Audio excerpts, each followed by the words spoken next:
Now, especially recently, there has been a lot of conversation and I would say also a lot of questions around what is the future of work. And that has a ripple effect on what is the future of education.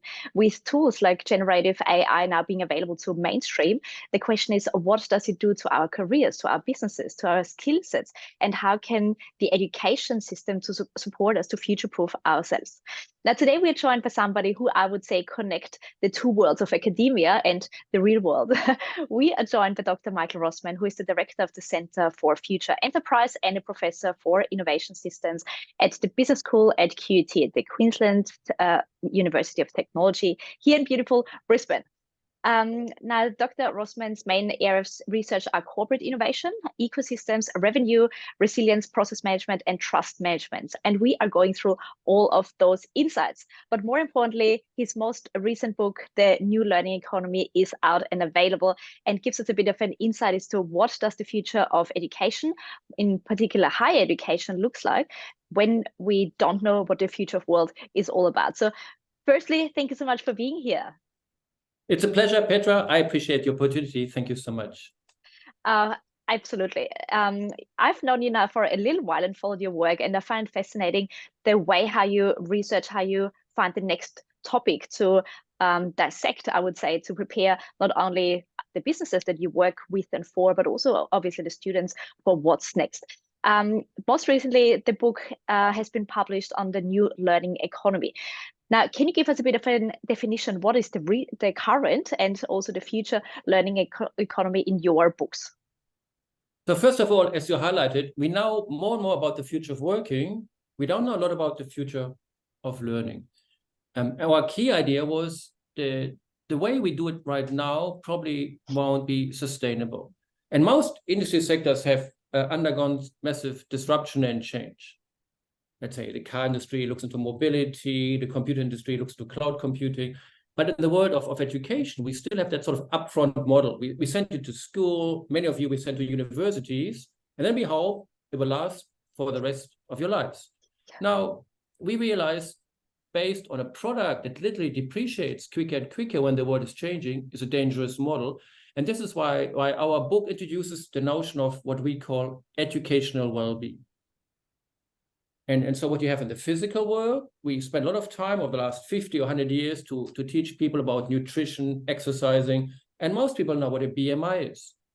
Then we taught financial literacy, people understand superannuation and affordability. But when it comes to educational well-being, we are at an infancy. And most people in their 30s, 40s, 50s, if you ask them on the street, what do you know? What you should know, how do you learn or how do you unlearn, you get not well-informed answers, and we're not consciousness enough.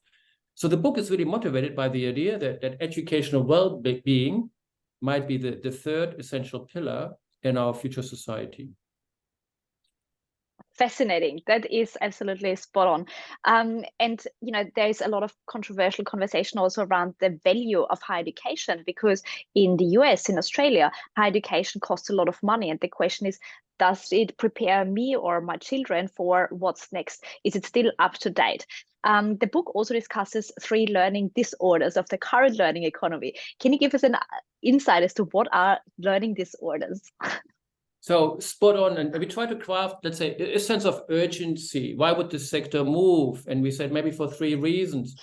The first one, what we call the knowledge disorder, means that what we teach you today depreciates quicker.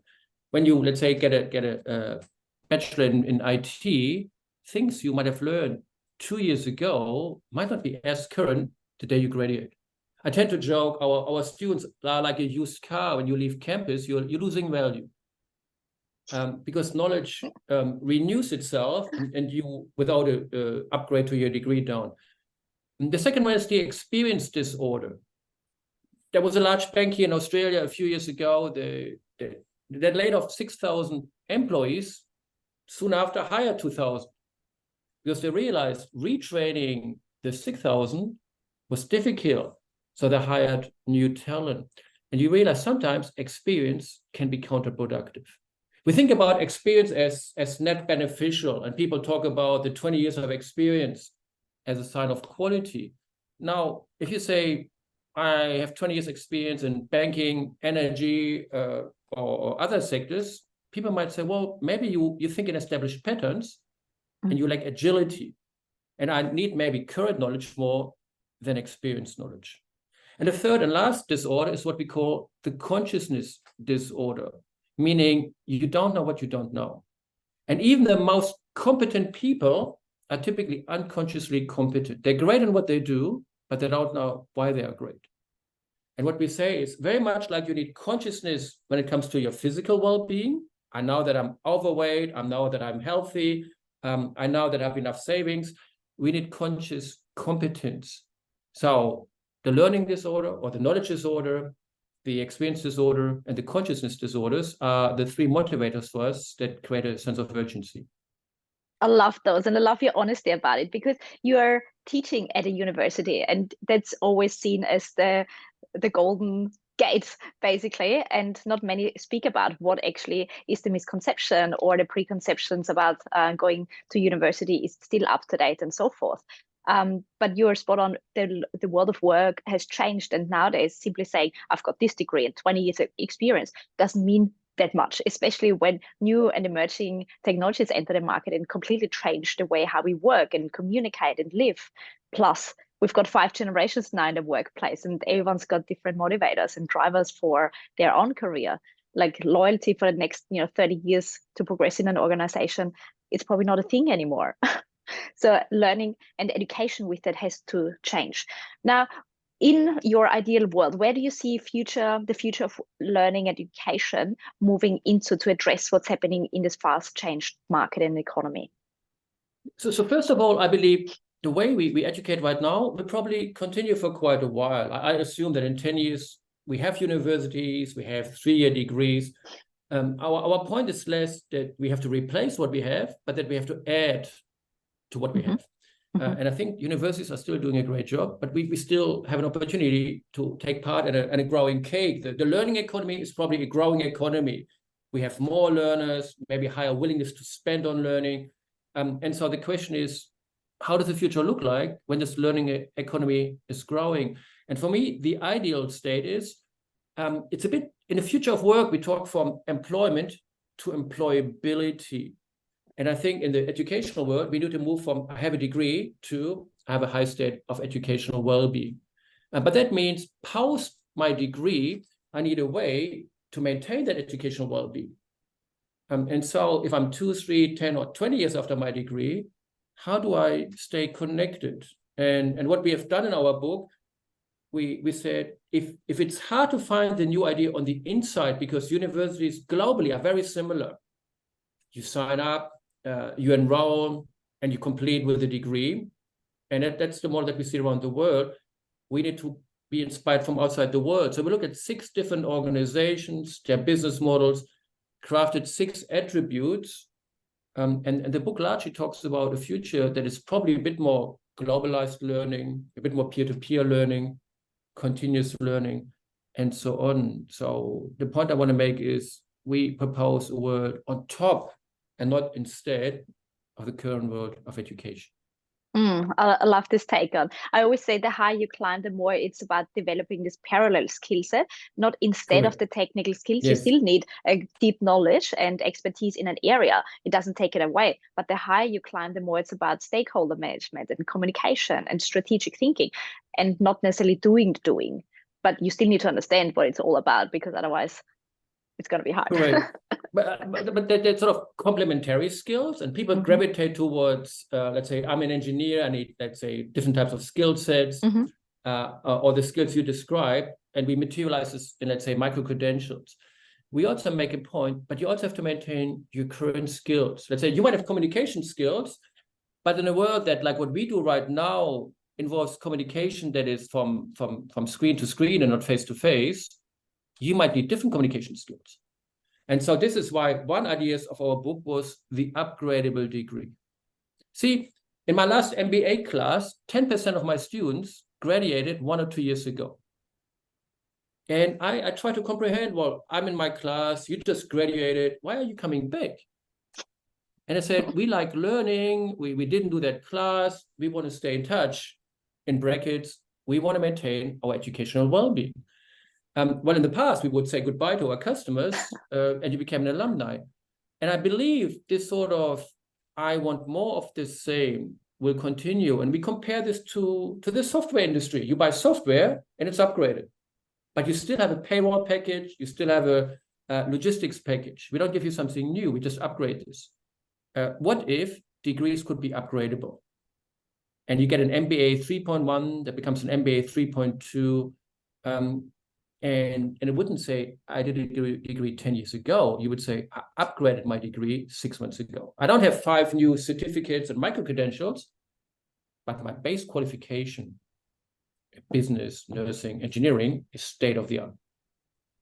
I love this notion, because in the end, when you think about it, there are so many books that is version 1, version 1.1, 1.2. They are not coming up with a completely new concept because the foundations are still relevant. Correct. They're just new tools or new ways how we do it, social media or marketing. The foundations of human psychology and buying behavior and decision making, that hasn't changed. Just the tools that we're leveraging now to make the decision happen, this has changed. I love this notion. I love this. I'm supporting you 100% with this one. Interesting enough, it doesn't exist in the world. Yeah. So to the best of my knowledge, not a single university offers upgradable degrees. And then so what we try to work out is not yet. That's right. And now we try to work out, is this a feasible, a desired, a viable idea?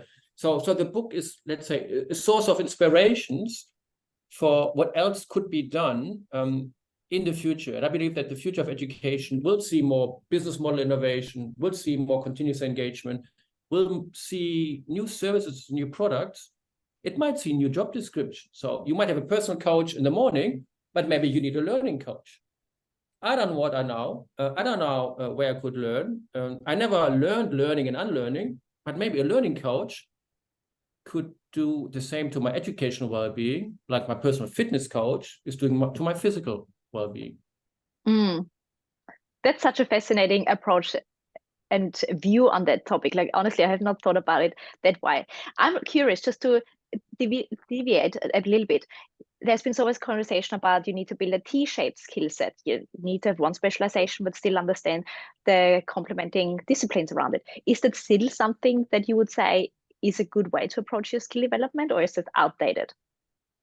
No, I think that is still valid. So you still want to have sort of base camp, but most jobs don't occur in isolation. So you need, let's say, digital intelligence, you need social intelligence.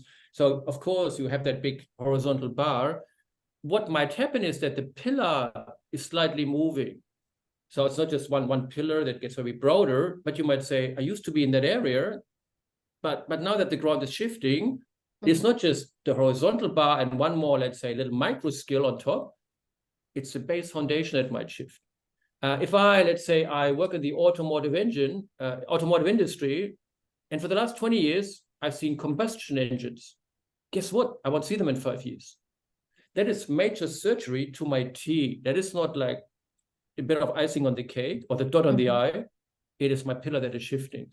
And I think so far the narrative was around the additional little micro skills I need. I guess with the fundamental changes we see in our industry, it is the main pillar in your T that will move to the left and to the right. And that will be far more disruptive for a lot of individuals than the need to add a few more minor skills. And speak of individuals, like there has been such a focus on personalization, maybe in the entertainment world. Your Netflix account or your streaming account has your name, and you can create your own little bubble, social media, and so forth. This is also one of your learning strategies that you have mentioned. Can you talk us through how did you identify? There are 7, I believe, 7 strategic learning principles. How did you identify them, and what are they? So we identified 6, and what we have, they're like 3 pairs. So indeed, personalization is one of them. And so what we do is we ask the first question: when you provide learning services in the future, do you take care of everyone? And will we have a university that might have 10, 20, or 50 million customers? And why do we see these sort of entities in other sectors, but even the biggest universities in the world, by comparison, are rather small? So one option might be the global university, and we take Netflix as a source of inspiration. Or you might say, my focus is, as you highlighted, the individual. I'm the hyper-personalized university. Whether it's a personalized human service or AI augmented services, and we use Spotify as an example. And so in our book, we try to get that tension between, do you focus on literally everyone in the world versus every individual? The second one is sort of where we compare, do you want to provide a service over time, continuous? And we take Tesla and what we just talked about, the idea of over time, I stay with you. I might become your learning partner for the next 20 years of your life. I'm like your GP or your financial advisor. You will never go to any other university because you trust us so much with your educational well-being. And we stay with you over time versus we don't connect over time, but we connect you with others. And here we use YouTube as an inspiration, and YouTube gets better the bigger it is. Now, how would a university get better the bigger it is? How could we connect students to students, learners to learners? How do we have communities where they feed their learn lists to each other? And last but not least, we talk about the tension between innovation and trust. Innovation strives on newness, on uncertainty, on exploration. And we're using Google as an example and said, well, what would be a Google-esque approach to education as opposed to trust, where we like certainty, predictability, repeatability. And here we're using Amazon as an example and the sort of well-tuned logistical services. So 3 pairs, and for each pair, a bit of a tension between global versus personalized, connecting over time or everyone, and then around uncertainty, yes, innovation, or no, trust. And these are our 6 principles and the 6 cases we are using. I love that. And also the examples that you connect with them straight away. Before we started recording, we talked a little bit about trust and how it's changed, and also how the role of an authority and a leader has changed. It has continued to change since we are more in what we call loosely connected and more horizontal networks rather than vertical networks, working with peers, but we're working with peers from different departments and different specializations. Now, in terms of trust, what do we need to focus on in this more digital first world, fast-paced world of work? How can we establish trust? Trusted education, of course, is a very sensitive topic. I donate a lot of my personal time hoping that you give me the experiences. And we feel this responsibility when we go to the classroom, and we sometimes see up to 1,000 students in one classroom. And they look at us and say, we trust you now with the right education. So it's a big responsibility that we're very much aware of. Now, when it comes to trust, you have to ask yourself, I trust you with what? That you inspire me, that I walk away with knowledge, that my knowledge will lead to a job. And so we studied the trusted university, and we see this now more in America than anywhere else in the world, that some universities said, well, our promise, meaning what you can trust us with, is that you find a job when you get a degree from us. Now, you become vulnerable if you don't find a job. And the universities try to work out, if I can reduce this vulnerability, I can increase trust. So there are solutions now that would say, you can continue to study and further build your knowledge for free until you find a job. There are solutions where they might say, well, maybe reimburse part of your fee because we failed to give you the knowledge that led to employability. And again, I think that's an area where we see a lot of innovation with a focus on trust. And I think we will see universities who might not necessarily always compete on their academic credentials, but they might compete on being more trusted than other providers. That would be such a game changer, wouldn't it be, to get money back? Yes. Yes, but it's also a give and take relationship. Like we always say, as coaches, for example, we can take our clients and lead them to water, but we can't make them drink. Like you can have the best education, the best support, the best team in this world, and when students don't want to take it and actually also take the action and apply for jobs and do their own part, there's only so much that you can do. But this is another level of building trust, that we say we are in it with you. It's not just all on you and we go and have a great life, but it's a lifelong engagement.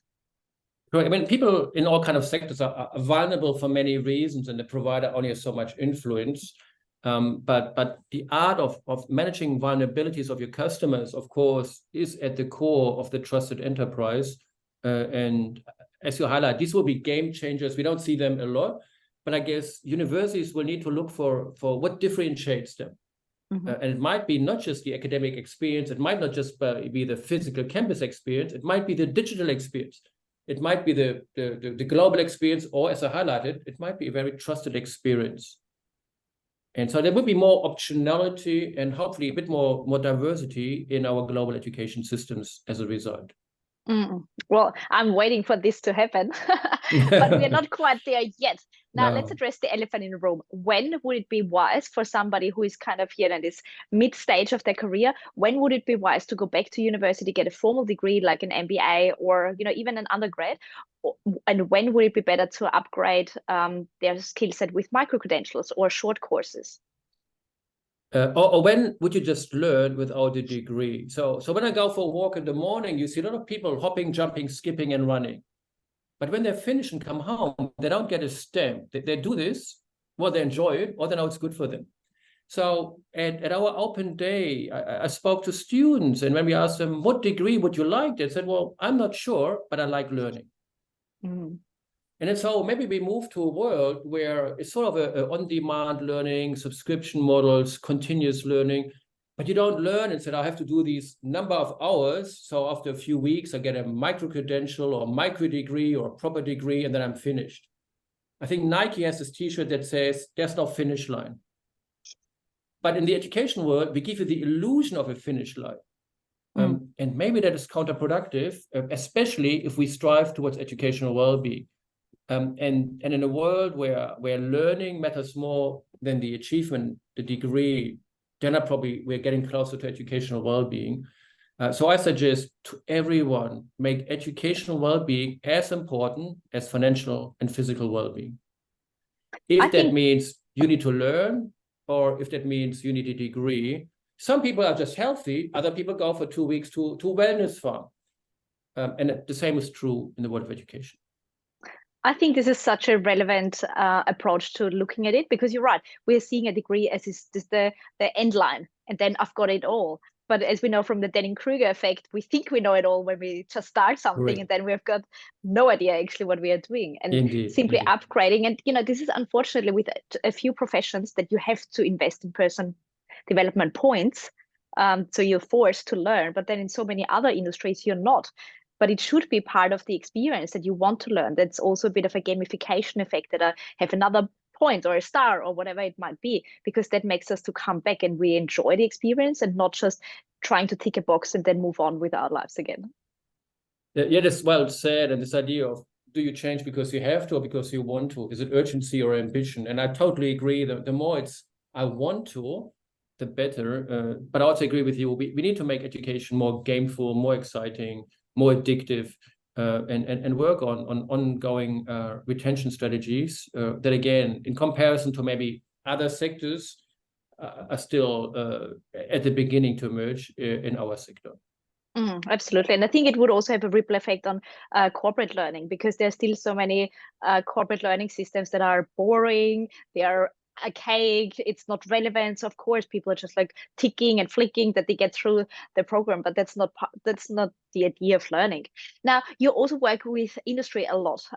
What kind of changes when it comes to skill sets or personality traits do you see that companies and leaders are demanding more from employees or knowledge workers these days? Yeah, so I mean, they're sort of timeless skills, that conflict management, team management, communication skills, especially in that sort of hybrid environment that we see a lot. But most of all, we see a high demand for what we call digital intelligence. So humankind has sort of waves. So it's sort of academic intelligence, so you start to read. Then we had a wave around emotional intelligence, and now this notion of digital intelligence.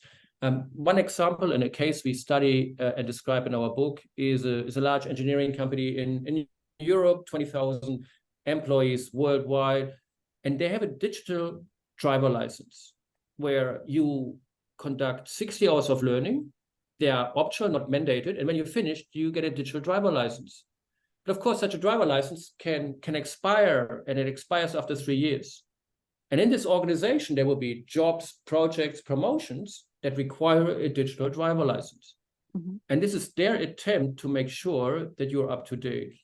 And this content in that program renews all the time, of course, whether it's AI engineering or blockchain or robotics.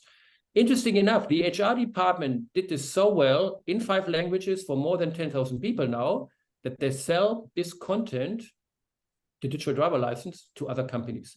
Their HR department has just become a profit center. So the internal upskilling is done so well that they see an asset that they could sell to other organizations.